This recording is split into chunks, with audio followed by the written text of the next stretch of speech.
Good afternoon, everyone. Thank you for joining us here for KREM 2 News First at 4. I'm Whitney Ward. And I'm Tom Sherry. Spokane police say they are experiencing a surge in shootings so far this year.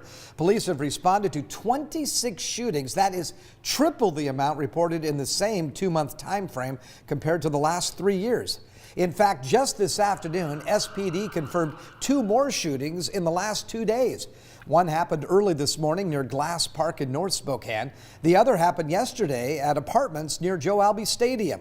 That brings the latest total of shootings since January 1st to 28.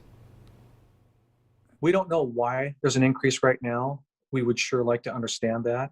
One thing I can say is many of these shootings have involved young teen or young adult males. Of the 28 recent shootings, SPD says 7 are considered drive-bys.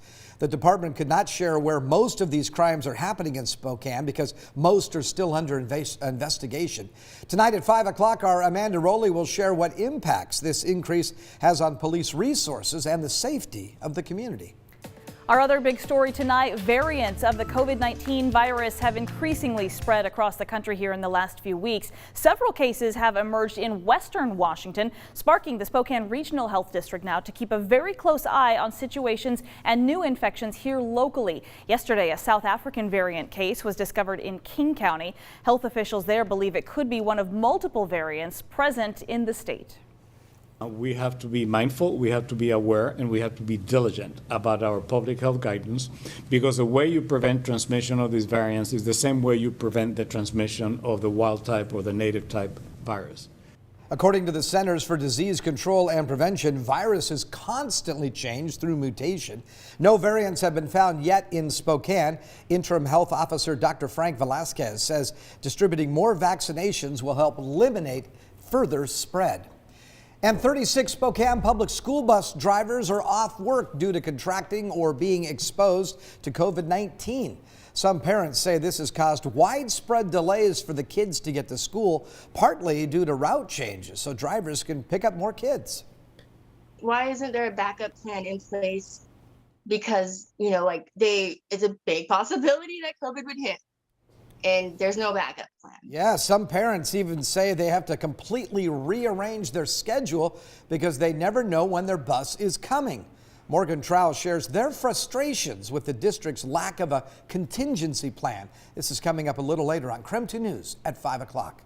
And we do have some new information for you tonight about scheduling vaccine appointments at the Spokane Arena to catch up after shipping delays and to focus on people who need their second dose. KREM 2 has confirmed there will not be any new appointments offered for the first full week of March. Instead, the state officials are saying they're only going to be administering second doses at the arena just to ensure that those people still get vaccinated within that time frame that is so important. So here is what we know about what the next 2 weeks are actually going to look like. So yesterday, we know the arena opened up just yesterday for the first time after several days. That was because of those shipping delays from severe weather. So now they have 8,000 doses to administer this week. That's 4,000 that would have been for last week that ultimately were delayed, and then another 4,000 for this week. Also next week, they're going to be vaccinating those who already had appointments or those who had to be rescheduled from last week, which is about 260 people every hour just to catch up. Now at this point, we still don't know exactly when the next group of appointments will be made available. The Department of Health also isn't saying yet how people will be able to get to schedule those appointments because they don't yet have the website up and running for this area. But we will continue to ask, and we'll let you know just as soon as we have that information. In the meantime, for the very latest on all of this, as well as a link to other places to get your COVID vaccine, just text the word vaccine to 509-448-2000 and we'll send it all straight to your phone.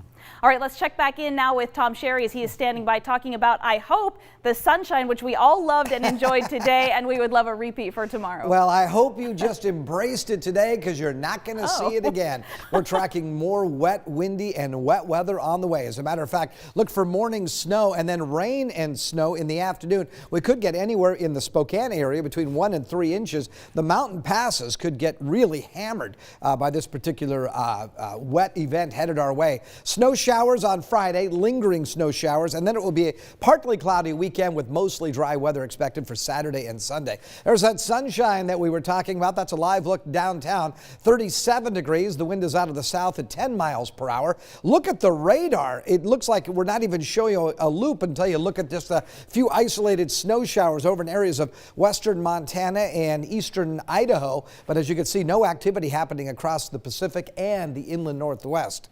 We'll look for an overnight low of 28 degrees. Again, morning snow tomorrow. It will be windy as well with gusts to 35 miles per hour. For the weekend, it looks like we'll look for a daytime high of 40 on Saturday, 42 on Sunday. And as I said before, looks like we got a mostly dry weekend. I'll check the rest of your forecast coming up in a few minutes. Whitney? Sounds good, Tom. Thank you so much. Also new today in the 4 o'clock hour, the Pullman Police Department will not be recommending manslaughter charges in the 2019 death of a Washington State University freshman. Pullman Police Chief Gary Jenkins said they didn't have substantial evidence in Sam Martinez's death.